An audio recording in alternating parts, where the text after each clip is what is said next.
Sing me a song of a lass that is gone. Hello and welcome back to the channel. If you're new here, my name is Kaylee and today's video is another video in the Go Tell the Bees That I Am Gone chapter by chapter video review series. Now, if you have not read Go Tell the Bees That I Am Gone and you are not wanting any spoilers for this book, then I would highly recommend you go to another video. I'm sure there'll be something here on the channel that you will enjoy. But spoiler alert, definitely big spoiler alert, we're going to talk about everything that is happening in chapters 63, 4, 5, and 6.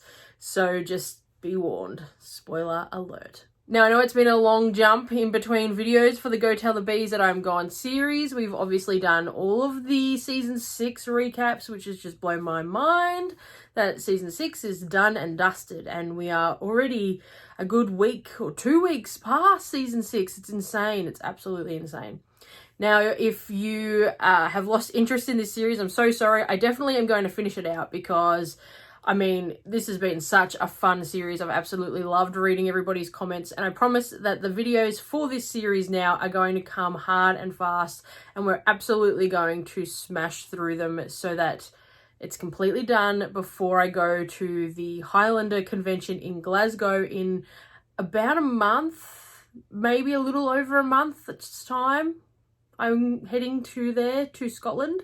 So I'm very excited about that. Obviously, I'm going to have an entire new series in regards to that trip. Originally on this channel, I used to do vlogs, travel vlogs. So I will be doing a lot of them, and also there will be a lot of Outlander content coming from our locations that we're planning on visiting and all that sort of stuff. So if you haven't hit that subscribe button, please consider doing so. Even if you're not interested in the Go Tell the Bees That I'm Gone content, if you're into Outlander, that trip is definitely going to be one that you are going to want to watch and follow along for, because there's going to be so many tips and tricks for your own trip if you plan on going. So yeah, that is to come on the channel. But today, let's talk about chapter 63, 4, 5, and 6 of Go Tell the Bees That I Am Gone. I will admit that I've had to have a bit of a recap because, as I said to you guys, I am doing these videos as I read the book. I have not finished Go Tell the Bees That I'm Gone yet, which is killing me also, which is another reason why I really want to smash them out. I want to get these videos done and dusted so I know what is happening, because I don't. So you all have now probably completely read the book and all know. So thank you so much for not spoiling it for me in the comments. But as I read, we upload. We know how that system goes here. So chapter 63, and I really did have to have a bit of a recap. I went through my old videos and I was like, okay, yep, this happened and this happened and this happened. And then there were bits and pieces I was like, I'd already forgotten about that. How did I forget? So as we move into chapter 63, we learn that Claire is now in the big house on level 3 is practically done, and she's there all by herself, well, with young Fanny, but the house is practically empty of all the men, and, you know, they're sort of running everything by themselves, Fanny and Claire. Now, during this sort of time period, Mrs. Cunningham comes along, and she's in desperate need of Claire's help because she has dislocated her shoulder. Claire, of course, comes to her aid and helps her and fixes it and puts it back in its socket. And then Mrs. Cunningham decides she's going to stay the night, very much under Claire's supervision and, you know, Claire's suggestion that she stay for the night. So this gives them a chance to bond a little bit more. My opinion of Mrs. Cunningham is definitely improving. I know earlier on I definitely was not a fan of her, but as things progress, I definitely am becoming more of a fan of her. But we'll see how that plays out. And she does offer, as sort of a thank you to Claire, to send up some of the younger men that are staying with her at her property and where they are, to help, you know, do the chores that the men would be doing. So that was really nice, a nice little gesture on behalf of Mrs. Cunningham. Of course, the militias do come up in conversation between Claire and Mrs. Cunningham, and it's during these sort of conversations that Mrs. Cunningham does sort of drop the thing that, well, somebody high up under the crown is actually going to, you know, put into motion that we need to join one of these militias. And the conversation does take a bit of a, ooh, what's happening, what's coming, like who are we talking about sort of turn. But we don't learn too much more than that, just that, you know, it's coming. There's always a dark cloud coming, isn't there? Like, always. I mean, you have to have it for the storyline, but, and I guess having that big gap, I was sort of like, oh, who are our big clouds? What sort of dangers are coming to the Ridge? What's coming to Claire? What's coming to Jamie? Like, there's always something bad coming. Always. Chapter 64 was titled 10 Loaves of Sugar and More, and it's set in Salisbury. Now, this is where Jamie is with young Ian, Rachel, and Jenny, and is basically saying their goodbyes. Like, this is where he's going to drop them off as they go off on their now massive big adventure. At this point in time, Jamie does give Jenny a gun and says, you know, this is for your protection and rah rah rah. It's very interesting because Jenny is definitely someone that can look after herself. I mean, we know I love Jenny. She most certainly is not shy of telling people how it is, of protecting the ones she loves. We know this. So she's definitely going to help young Ian and Rachel and the baby. You know, like, she's going to be a massive protection for this entire journey. I'm still really worried that she won't return to the Ridge, or something is going to happen. I have great fears for that, but it's at this point in time, everybody's safe and sound and they're on their merry way. In case everyone had forgotten, previously also there had been a man that had been murdered or killed, and he was sort of, you know, someone who looked very similar to one of the men that attacked Claire, son or brother or something like that.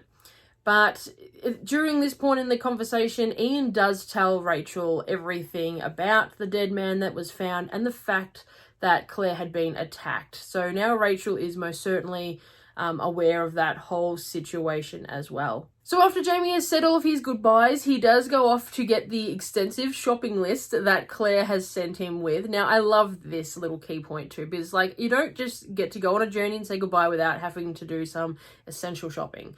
But as Jamie is sort of gathering around all the things on the list, he does run into the officer who also found the dead body and was, you know, involved in all of that.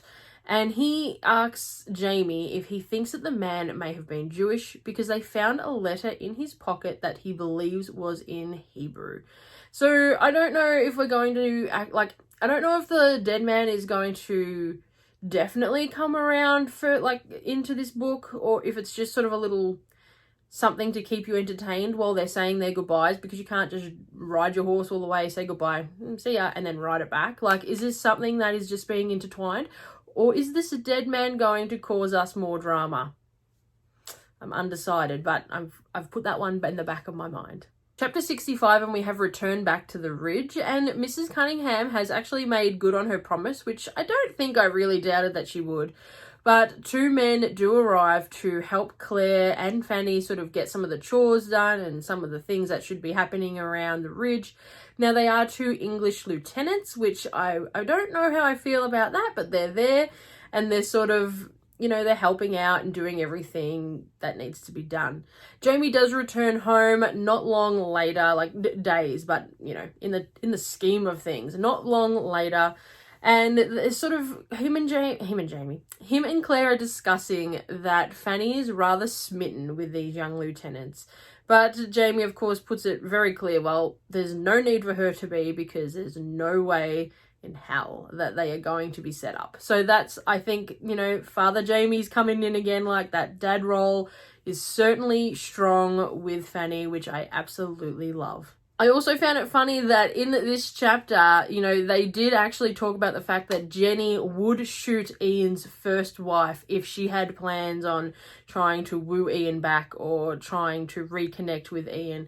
I did say earlier that Jenny most certainly would be the protector and would be someone that would, you know, make sure nothing happens, including, you know, she definitely has a big love for Rachel and, of course, baby Oggie, so, you know, she's definitely going to protect her family unit as a whole.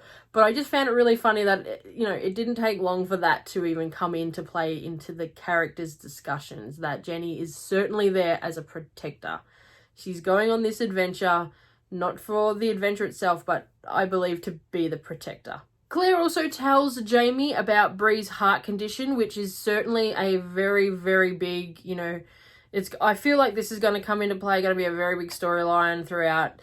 I mean, everyone else, you guys all know, you know, so if my speculations are correct, you know, I want to say tell me, but I also don't. That's why I want to smash through these videos so we can have a proper discussion and at the end do a big recap video for everything that you guys thought and were correct on as you were reading. But that I really think that that's going to come into play towards the end of the book again. I mean, we know it's definitely playing out as an issue already for Bree, so I feel that's, yeah. But telling Jamie was definitely something that needed to happen. Everyone needs to be aware so that if something happens, they can sort of assess what's happening if she has like a panic attack or anything like that. Now, it's also during this time that Jamie tells Claire he did bring a copy of the letter back, but it blew away. So I'm not sure if that's going to, do you know what I mean? Like that storyline, it might sort of wash in and wash out. I don't know how I feel about that now, but a letter blowing around that could be in code, we'll see how that plays out. During this chapter, the Ridge also gets a brand new resident in the form of young Agnes Cloudtree. Now, she was the young girl who came and got help for her mother, who was delivering the baby, and we know about the baby with the blue light with Claire. Like this little girl, she's important. She's come along. Now, she has been kicked out of home by her dad, who's just a drunken mess, clearly, like wanted to marry her off. She wasn't going to have a bar of it. She just left. She's moving in to the Ridge. Now, during this chapter, we obviously see her arrive and we see Fanny sort of give her the, well, can you cook? Like, what can you do? Like, you're going to be fun. And it's really nice to see that this house, this entire house, Jamie and Claire, they really are just adoptive foster parents. They are letting people come in and out, in and out. They are raising so many different children on so many different levels at so many different ages. They really are just the guardian angels of the entire Ridge. Well, more than the Ridge. They're just guardian angels for all of these little lost souls that are getting kicked out of home. And it's so nice to see because you're getting their interactions with different age levels too. Because remembering they're not getting old, but they're at that point where their children are all older and then, you know, grandchildren. But then you get them at it's nice to see their interaction with different age levels, which, you know, it's just, I don't know, I just love seeing all the different interactions. I'm loving that there hasn't been too much war up to this point. I mean, it's definitely coming, but like up to this point, it's nice to just see all their relationships. Speaking of their ages, we actually find out in chapter 66 that at this point in time, Fanny is now aged roughly, they think, 13, and young Agnes is 14. So they're both at the age where they would be sort of getting married off or something like that. Of course, that is absolutely not going to happen under the watchful eye of Jamie and Claire because, I mean, we know that they're not just going to be married off to anyone. They're definitely getting looked after here.